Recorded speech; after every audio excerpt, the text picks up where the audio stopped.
Radio VL, premier média de jeunes en France. Cheveux relevés, regard charbonneux et lèvres sensuelles, Radio VL a fait la rencontre d'Anna Paulina, l'actrice pornographique vedette des films Marc Dorcel. Elle se dévoile en exclusivité pour nous faire partager son univers.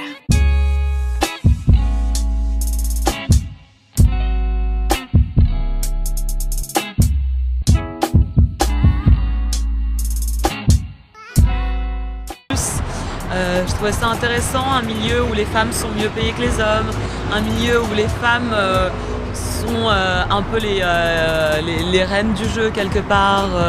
C'est intéressant parce que c'est vraiment le seul domaine où la femme a une place aussi importante et en même temps c'est un milieu qui est très mal vu. J'étais extrêmement curieuse, donc quand j'ai eu 19 ans, je me suis dit bon, je vais me lancer, je vais tenter l'expérience. Au début, évidemment, c'est pas évident, que ce soit pour les amis ou pour la famille, d'expliquer oui, je vais faire du X. Surtout sachant que j'étais étudiante, je prenais des cours du soir au cours Florent. À côté de ça, je faisais un peu de striptease, tout le monde trouvait ça amusant, ça avait un petit côté exotique. Oh, elle fait du striptease, c'est génial.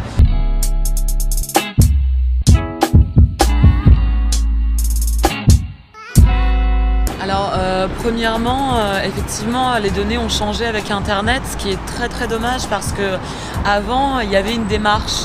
Quand on allait regarder le premier film porno, c'était quelque chose d'interdit, il y avait quelque chose d'excitant à l'idée d'essayer de regarder le film sur Canal ou essayer de voler une VHS à quelqu'un de la famille. Enfin, il y avait vraiment... je trouve quelque chose d'assez classe dans cette découverte. C'était un plaisir comme la première cigarette ou le premier verre d'alcool. Aujourd'hui, effectivement, on a tous accès au porno, bien plus qu'on ne devrait d'ailleurs, parce qu'en allant sur Internet, ne serait-ce qu'en allant sur n'importe quel site, on va avoir des liens vers des sites de visio, vers des sites porno. Donc forcément, les jeunes, très vite, ils tombent sur ce type d'image. Je trouve ça évidemment dommage, parce que maintenant on trouve un contenu qui est très très large, de X justement sur les plateformes gratuites, un contenu qui peut être très extrême, qui peut être très violent, qui peut être très mal interprété. Moi, c'est pas forcément des produits que je recommanderais à des ados. C'est-à-dire que les films Marc Dorcel, par exemple, quand on les regarde à 12-13 ans, bon, on voit de la sexualité, mais ça reste quand même quelque chose de... comment dire, d'assez sain quelque part. C'est vraiment des personnes qui baisent de manière explicite. Là aujourd'hui on peut voir du contenu, des scènes de soumission, de l'uro, du scato, il y a à boire et à manger. Le X, ça reste un cinéma de genre, enfin un cinéma de sous-genre au même titre que la science-fiction, que ce qu'on y voit c'est un reflet de la réalité, mais ce n'est pas la réalité, ça reste des images, ça reste de la fiction. Et la meilleure chose à faire, c'est d'essayer d'expliquer ça aux jeunes pour qu'ils puissent regarder ce type de contenu avec un regard un peu plus objectif.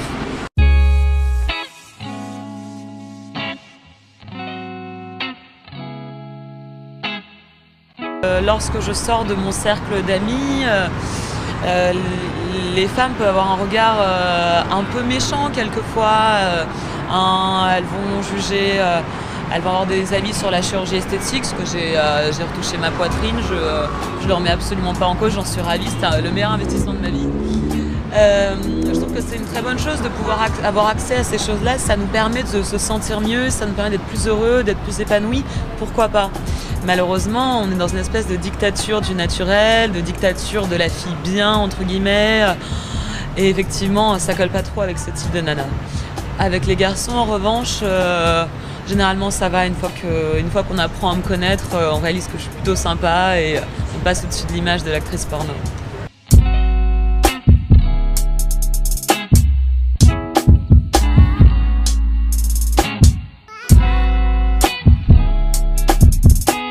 Quelquefois c'est un peu déplacé, par exemple lorsque je suis avec ma mère et qu'un mec vient me voir en me disant « Ah mais t'es Anna Paulina, je t'ai vue sur Direct Star !» Bon, ma mère n'a pas forcément envie de s'afficher en public de la sorte, mais c'est rarement méchant.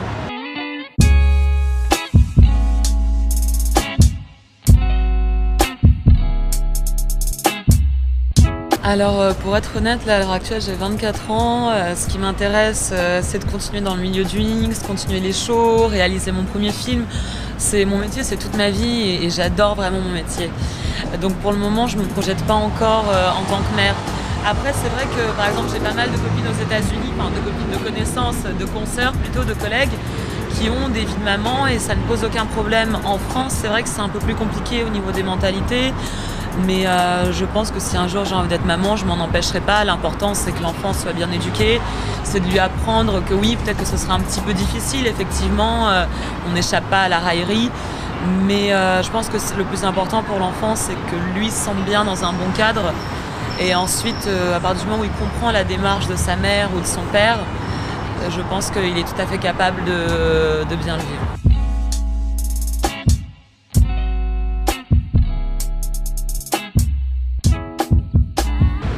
Alors pour être honnête, moi ça va faire 4 ans que j'ai eu plusieurs histoires et à chaque fois c'était avec des personnes qui travaillent dans le X.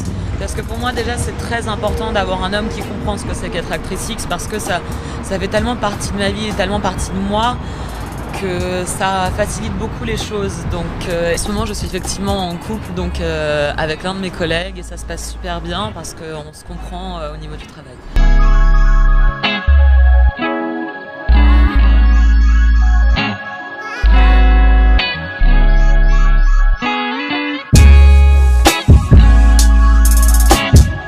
Premièrement, je pense que la pornographie n'est pas du tout... En fait, on a tendance à toujours accuser le X de tous les maux. On accuse le X des viols, on va accuser le X de la bimboisation des gens, du fait que les filles fassent de la chirurgie. J'ai envie de dire pas du tout.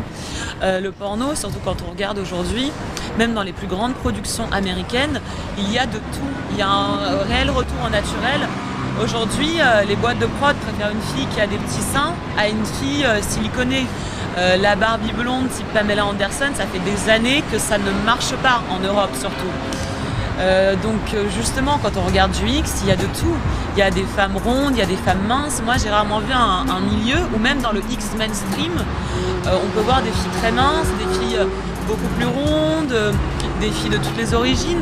C'est quand même rare de regrouper autant de critères différents physiques dans un seul secteur et dans un seul type de film. En revanche, pour moi, la presse féminine et la presse féminine en particulier que je déteste, la presse féminine pour moi est beaucoup plus responsable de ça puisqu'on va constamment expliquer aux femmes qu'elles ne sont jamais assez bien. On va leur dire d'assumer leur grand nez et la semaine d'après on fait un article sur la rhino où on va se moquer par exemple d'une star qui aurait pris 3 kilos tout en disant aux femmes non vous êtes belles comme vous êtes, tout en publiant des trucs sur les régimes. On est dans une société totalement schizophrène et pour moi c'est la société qui est responsable de ça, ce sont les médias, pas le X. En revanche, pour les hommes, effectivement, dans le X, on est dans une espèce de performance. Lorsque les mecs essaient de limiter dans la vie privée, ça foire parce que la vie privée, c'est pas un plateau de tournage. J'ai couché avec plein d'acteurs et non, on ne baisse pas comme sur un plateau. Après, en ce qui concerne la taille du pénis, oui, peut-être qu'il y a un complexe. Je m'en rends pas compte parce que... effectivement, j'ai fréquenté beaucoup d'ardeurs, donc j'ai fréquenté surtout des hommes qui avaient justement des pénis assez grands. J'ai jamais été confrontée, moi, au problème de la petite taille.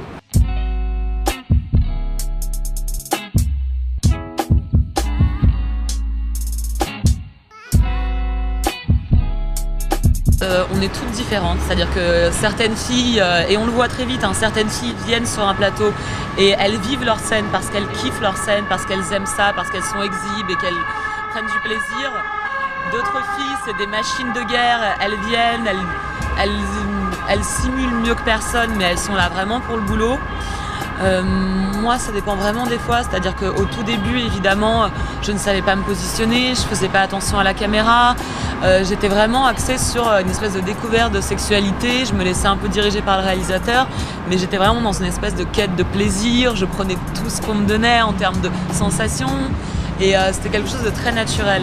C'est vrai qu'aujourd'hui, après 4 ans, après les mêmes productions, à tourner avec souvent les mêmes acteurs, ça devient beaucoup plus mécanique. Après, le contexte est très important, c'est-à-dire que lorsqu'on tourne avec un acteur qui nous plaît, qui nous excite, que le réal se met un petit peu de côté, c'est-à-dire qu'il n'est pas trop présent, qu'il va juste nous donner une ou deux indications, comme le changement de position, que la scène va être plutôt courte, les positions confortables, qu'il fasse ni trop chaud ni trop froid, là on peut vraiment prendre son pied. Ça m'est encore arrivé récemment de faire des scènes où j'ai vraiment joui, que j'ai vécu à fond. D'autres fois, ça va être plus mécanique.